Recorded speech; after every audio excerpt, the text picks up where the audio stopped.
दोस्तों, कभी सोचा है कि किस्मत कब, कहां और कैसे पलट जाए। एक गरीब कुम्हार जो दिन रात मिट्टी के बर्तन बनाता था, गलती से शेर को गधा समझ बैठा और बन गया एक पूरे राज्य का सेनापति।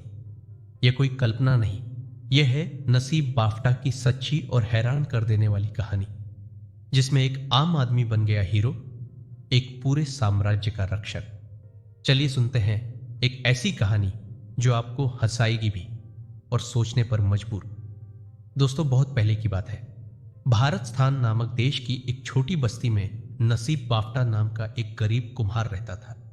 वह ईमानदारी से मेहनत करता, मिट्टी से बर्तन बनाता और शाम को गधे पर लाद कर शहर में बेचने जाता। उसी बस्ती के पास एक घना जंगल था, जहां एक खूंखार शेर का आतंक फैला हुआ था।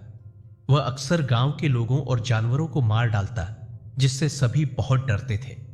कई बार लोग उसे पकड़ने की कोशिश करते, लेकिन शेर हर बार बच निकलता। धीरे धीरे लोग इतने डर गए कि उन्होंने रात को बाहर निकलना बंद कर दिया। लेकिन नसीब बाफ्टा इन सब बातों से बेपरवाह अपनी मेहनत में लगा रहता। वह सुबह मिट्टी लाता, दिन भर बर्तन बनाता, धूप में सुखाकर भट्टी में पकाता और शाम को उन्हें बेचने चला जाता। उसे बस अपने काम से मतलब था। दोस्तों, एक दिन नसीब बाफ्टा शहर से लौटकर बहुत थका हुआ आया। आमतौर पर वह अपने गधे को अस्तबल में बांधता था, लेकिन थकावट की वजह से उस दिन उसने गधे को घर के आंगन में पेड़ से ही बांध दिया और खुद सोने चला गया। उधर जंगल में तेज तूफान आया। आंधी इतनी भयानक थी कि पेड़ तक उखड़ने लगे। बिजली कड़की, बादल गरजे, पूरा जंगल डरावना हो गया। दोस्तों, एक बूढ़ा शेर उस समय शिकार की तलाश में था, लेकिन तूफान देख वह भी डर गया और शिकार छोड़कर किसी सुरक्षित जगह की तलाश में भागा। भागते हुए उसे बस्ती के पास एक पुरानी झोंपड़ी दिखी, जो बरसों से खाली पड़ी थी। शेर ने सोचा, यही तूफान से बचने की सबसे सही जगह है। शेर झोपड़ी में जाकर कोने में छिप गया और तूफान की आवाजों के बीच कुछ ही देर में गहरी नींद में सो गया। इधर कुम्हार नसीब की नींद तेज बारिश की आवाज से खुल गई। तभी उसे याद आया कि उसका गधा तो बाहर पेड़ से बंधा है और अब तो बारिश हो रही है। वह तुरंत बाहर गया, लेकिन वहां गधा नहीं था, बस उसकी जंजीर जमीन पर पड़ी थी। यह देखकर वह घबरा गया। उसे लगा कि गधा बारिश से बचने के लिए जंजीर तोड़कर भाग गया होगा। उसने सोचा कि गधा जरूर किसी झोंपड़ी में जाकर छिपा होगा। यही सोचकर वह भीगता हुआ गधे की तलाश में जंगल की ओर चल पड़ा। करीब 1 घंटे बाद वह एक सुनसान पुरानी झोंपड़ी के पास पहुंचा। बिजली की चमक से उसे थोड़ा थोड़ा दिख रहा था। बिजली की तेज चमक में कुम्हार ने झोंपड़ी के बाहर एक बड़ा जानवर सोया हुआ देखा। उसे लगा कि यही उसका गधा है। वह खुश होकर चिल्लाया, मिल गया! यहां मजे से सो रहा है और मैं 1 घंटे से तुम्हें ढूंढ रहा हूं। असल में वह गधा नहीं, वही खतरनाक शेर था जो बारिश से बचने के लिए झोंपड़ी में छिपा था। लेकिन अंधेरे में कुमार को फर्क समझ नहीं आया। दोस्तों, गुस्से में उसने शेर के सिर और कंधे पर जोर से 2-4 थप्पड़ मारे और उसकी पीठ पर चढ़ गया। फिर रस्सी कसकर पकड़ी और बोला, बहुत जिद्दी हो गए हो, जंजीर तोड़कर भागने की हिम्मत भी कर ली। वह चिल्लाता गया, अब दोबारा भागने की कोशिश की तो चारे में जहर मिला दूंगा।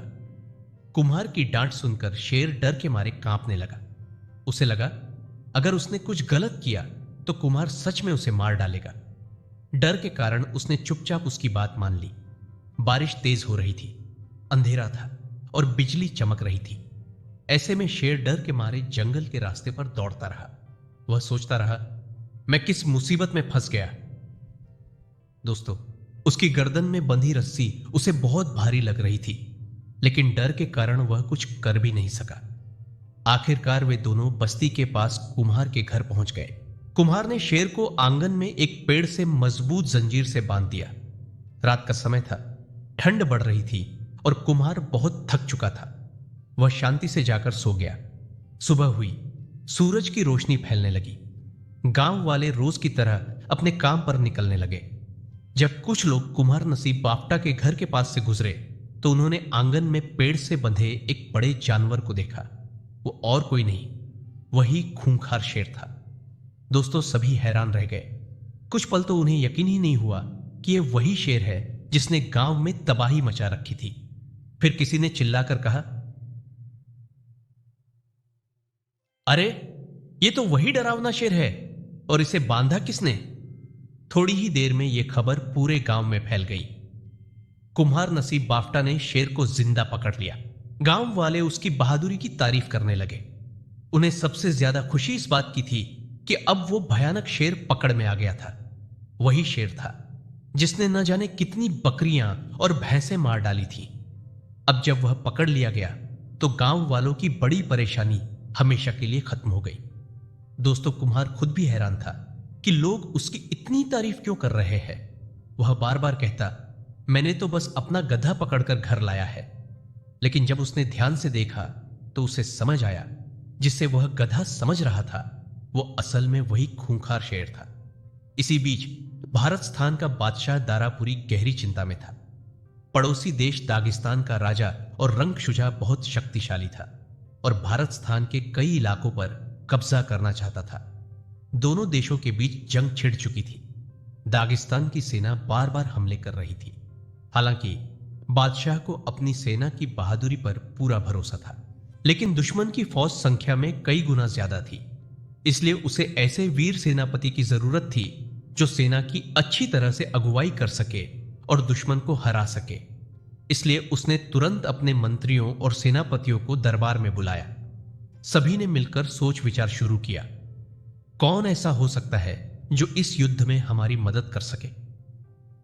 तभी उसका एक वजीर फतेहचंद उत्साह से खड़ा हुआ और बोला, जहां अपना, हमें बाहर किसी को खोजने की जरूरत नहीं है। हमारे अपने देश में ही एक बहादुर इंसान मौजूद है जिसने अपनी दिलेरी का सबूत दिया है। दोस्तों, बादशाह ने उत्सुक होकर पूछा, कौन है वो? वजीर फतेहचंद बोला, जहां पनाह, वो और कोई नहीं बल्कि कुम्हार नसीब बाफ्टा है। वही इंसान जिसने अकेले एक खूंखार शेर को जिंदा पकड़ लिया। ऐसा बहादुर आदमी हमारी सेना की सही कमान संभाल सकता है और हमें जीत दिला सकता है। बादशाह ने तुरंत एक संदेश वाहक को नसीब बाफ्टा के पास भेजा। जब नसीब को पता चला कि उसे सेनापति बनाया जा रहा है तो वह चौंक गया।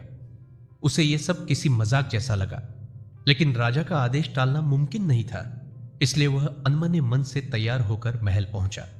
दोस्तों, महल में बादशाह ने उसका भव्य स्वागत किया, उसकी खूब खातिरदारी की और फिर कहा कि अगली सुबह वह दरबार में हाजिर हो।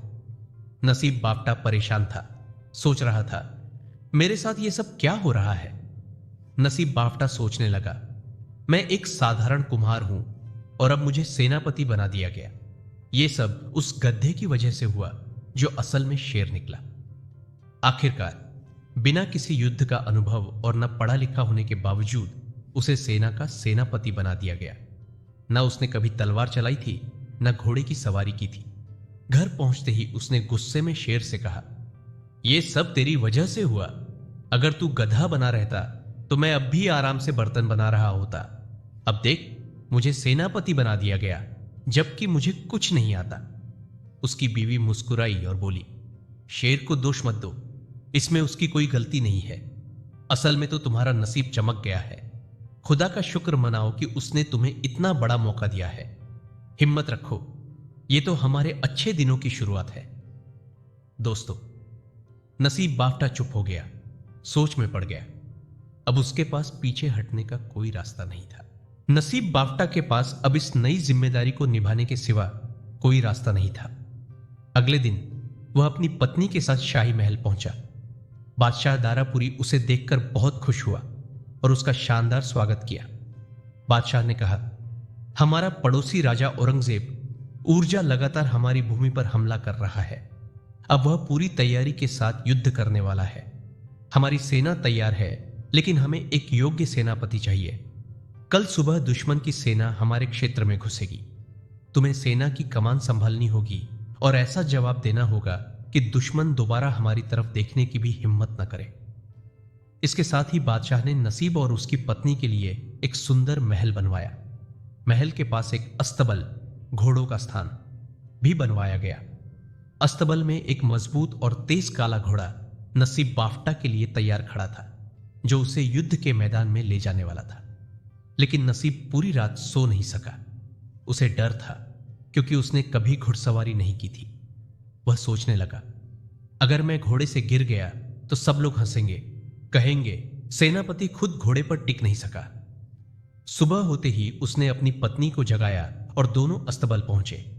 वहां खड़ा घोड़ा बहुत ऊंचा और ताकतवर था। नसीब चिंता में बोला, यह तो बहुत ऊंचा है, मैं इस पर चढ़ूंगा कैसे? उसकी पत्नी मुस्कुराई और बोली, एक मेज घोड़े के पास रख दो, फिर उस पर चढ़कर धीरे से उसकी पीठ पर बैठने की कोशिश करो। नसीब ने वही किया। बड़ी मेहनत के बाद वह मेज पर चढ़ा और किसी तरह घोड़े की पीठ पर बैठने में सफल हो गया। नसीब बाफ्टा को घोड़े की पीठ बहुत फिसलन भरी लगी। घबराकर वह बोला, मेरे पैर रकाब से कसकर बांध दो, कहीं मैं रास्ते में गिर न जाऊं।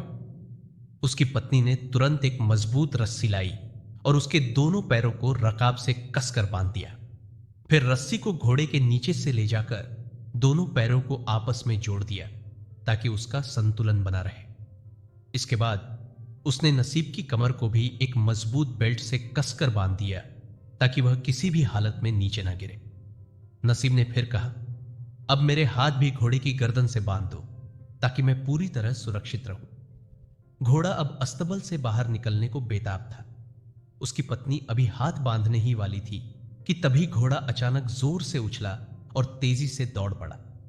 अब हालत यह थी कि नसीब बाफ्टा घोड़े की पीठ पर बोरी की तरह लटका हुआ था। वह सिर्फ रस्सियों की वजह से नीचे गिरने से बचा हुआ था।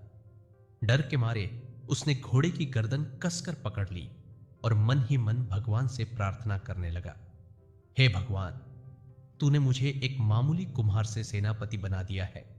अब मेरी इज्जत और इस राज्य की रक्षा भी तेरे ही हाथ में है। मैं एक अनपढ़ और कमजोर इंसान हूं, कृपा करके मेरी मदद कर, मेरी जान बचा। उधर काला घोड़ा बिजली की तरह दौड़ता चला गया। वह शहर की गलियों में हड़कंप मचाते हुए लकड़ी के दरवाजे तोड़ता निकला और खुले खेतों की तरफ भागा। तेज रफ्तार में वह नदी, गड्ढे और उबड़ खाबड़ रास्तों को पार करता गया और नसीब बाफ्टा बस रस्सियों के सहारे किसी तरह लटकता रहा, अपनी जान बचाता हुआ। अब वह सीधे युद्ध के मैदान की ओर बढ़ रहा था और दुश्मन के शिविरों के बहुत करीब पहुंच चुका था। नसीब को अब एहसास हुआ कि घोड़ा सीधे दुश्मनों की ओर ही भाग रहा है। नसीब बाफ्टा ने घोड़े को रोकने की बहुत कोशिश की, लेकिन सब बेकार गया। जैसे ही घोड़ा एक बड़े पेड़ के पास से गुजरा, नसीब ने उसकी मोटी शाखा पकड़ ली, यह सोचकर कि शायद वह उसे पकड़कर घोड़े को रोक सके। लेकिन उसने शाखा इतनी जोर से पकड़ी कि वह टूटकर उसके हाथ में ही रह गई। दोस्तों, उधर दुश्मन के शिविर के बाहर एक सैनिक यह सब देख रहा था। उसने देखा कि एक घुड़सवार तेजी से उनकी ओर बढ़ रहा है और रास्ते में आते पेड़ों की शाखाएं टूटती जा रही है। वह घबरा गया, सोचने लगा, यह वही सेनापति है जिसने जिंदा शेर को पकड़ लिया था। अब यह हमारी ओर आ रहा है और पेड़ों की शाखाएं जैसे तोड़ रहा है, कहीं हमें भी ना तोड़ डाले। दोस्तों, डर के मारे वह चिल्लाने लगा, भागो, जान बचाओ, ये कोई इंसान नहीं, ये तो राक्षस लगता है। सैनिक डर के मारे बुदबुदाया, अगर इसने हमें भी पेड़ों की डालियों की तरह तोड़ना शुरू कर दिया तो हमारी हड्डियां चूर चूर हो जाएंगी। तभी उसने पीछे देखा, सेनापति नसीब बाफ्टा के पीछे पूरी सेना आ रही थी। अब उसकी घबराहट और बढ़ गई। वह और भी जोर से चिल्लाने लगा, भागो, वही सेनापति आ रहा है जिसने जिंदा शेर पकड़ा था। अब वह एक विशाल सेना लेकर हमला कर रहा है। जिसकी ताकत इतनी है, उसकी फौज क्या करेगी हमारा? दोस्तों, यह सुनकर दुश्मन के बाकी सैनिक भी डर से कांपने लगे। वे अपनी जान बचाने के लिए घोड़ों पर चढ़े और भाग खड़े हुए। दूसरी ओर दागिस्तान का राजा और रंगशुजा अपने शिविर में बैठा युद्ध की स्थिति पर नजर रख रहा था। जब उसने देखा कि उसकी सेना अचानक पीछे हटने लगी है और सैनिक घबराकर भाग रहे हैं, तो वह खुद भी घबरा गया। अब युद्ध का पासा पलट चुका था। दोस्तों, हार सामने देखकर औरंगशुजा ने घबराकर शांति की याचना करते हुए एक पत्र लिखा और उसे अपने शिविर में छोड़ दिया। फिर वह घोड़े पर चढ़ा और अपनी भागती हुई सेना के पीछे पीछे निकल पड़ा। इतना डर गया था कि पीछे मुड़कर देखने की भी हिम्मत नहीं की। उधर जब सेनापति नसीब बाफ्टा का घोड़ा दुश्मन के शिविर के पास पहुंचा तो वह अचानक रुक गया। नसीब ने कांपते हाथों से अपने पांव रकाब से निकाले और जैसे ही नीचे उतरने की कोशिश की, सीधा धड़ाम से जमीन पर गिर पड़ा। ईश्वर की कृपा थी कि कोई उससे इस हालत में नहीं देख पाया, वरना सारा सच सामने आ जाता। उसने चारों तरफ देखा, कोई दुश्मन नजर नहीं आ रहा था। सब डर के मारे भाग चुके थे। दोस्तों, इसके बाद वह दुश्मन के राजा के शिविर में गया। वहां उसकी नजर एक पत्र पर पड़ी। उसने वह पत्र उठाया और जेब में रख लिया। फिर सेनापति नसीब बाफ्टा थका हुआ लेकिन राहत के साथ पैदल ही अपने घर की ओर चल पड़ा। दोस्तों, रास्ते में लोग नसीब बाफ्टा को देखकर आदर से झुकने लगे। हर कोई उसकी बहादुरी की तारीफ कर रहा था, लेकिन नसीब को तो बस अपने टूटे थके शरीर की चिंता थी। जैसे ही वह घर पहुंचा, उसने जेब से वह पत्र निकाला और पत्नी को देते हुए बोला, यह पत्र बादशाह दारापुरी तक पहुंचा देना। और एक बात ध्यान से सुन लो, ईश्वर ने हमारी इज्जत बचा ली, लेकिन अब मैं अपनी जिंदगी में कभी घोड़े की पीठ पर नहीं बैठूंगा। फिर बोला, बादशाह को बता देना कि दुश्मन डर कर भाग चुका है और अब हमारे देश की ओर आंख उठाने की हिम्मत नहीं करेगा। लेकिन पत्र में क्या लिखा है यह मैं नहीं जानता। बस ये काम तुम संभाल लो। अब मुझे सोने दो। मेरा बदन तो जैसे चूर चूर हो गया है।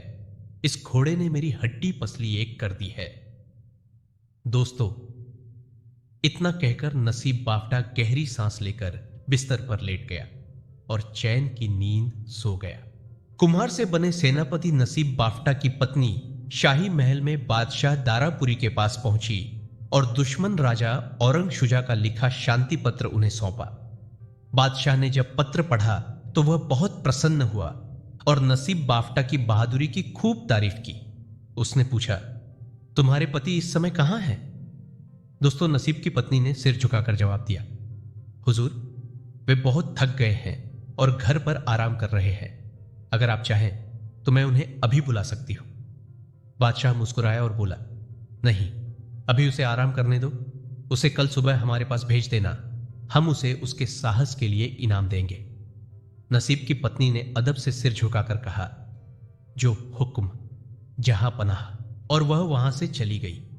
अगली सुबह सेनापति नसीब बाफ्टा पैदल ही अपने घर से शाही महल की ओर रवाना हुआ। अगले दिन पूरा शहर नसीब बाफ्टा के स्वागत के लिए सड़कों पर उमड़ पड़ा। गलियां रंग बिरंगी झंडियों से सजाई गई थीं। हर कोई उसकी बहादुरी के किस्से सुना रहा था। कोई कह रहा था, देखो हमारे सिपाह सालार कितने सरल इंसान हैं, घोड़े पर नहीं पैदल ही महल जा रहे हैं। दूसरा बोला, ये हैं असली हीरो जिन्होंने अकेले दुश्मनों को भगा दिया। दोस्तों, जब नसीब बाफ्टा शाही महल पहुंचा तो बादशाह दारापुरी ने उसे बड़े सम्मान के साथ अपने पास बिठाया। दोनों ने कुछ देर तक बातचीत की और फिर बादशाह ने उसे बहुत से इनामों और उपाधियों से सम्मानित किया। अब देश में शांति और खुशहाली लौट आई थी। लोग सुकून से रहने लगे। दुश्मन राजा औरंगशुजा ने फिर कभी भारत स्थान पर हमला करने की हिम्मत नहीं की। कहानी का सार, एक साधारण कुम्हार नसीब बाफ्टा ईश्वर की लीला और किस्मत के फेर से बन गया सेनापति और अपनी सीधी सादी मासूमियत और ईश्वर के भरोसे से एक पूरे युद्ध को जीते बिना जीत लिया। दोस्तों, यह वीडियो आपको कैसा लगा कमेंट में अपनी प्रतिक्रिया जरूर दें। वीडियो को लाइक, चैनल को सब्सक्राइब जरूर करें। धन्यवाद।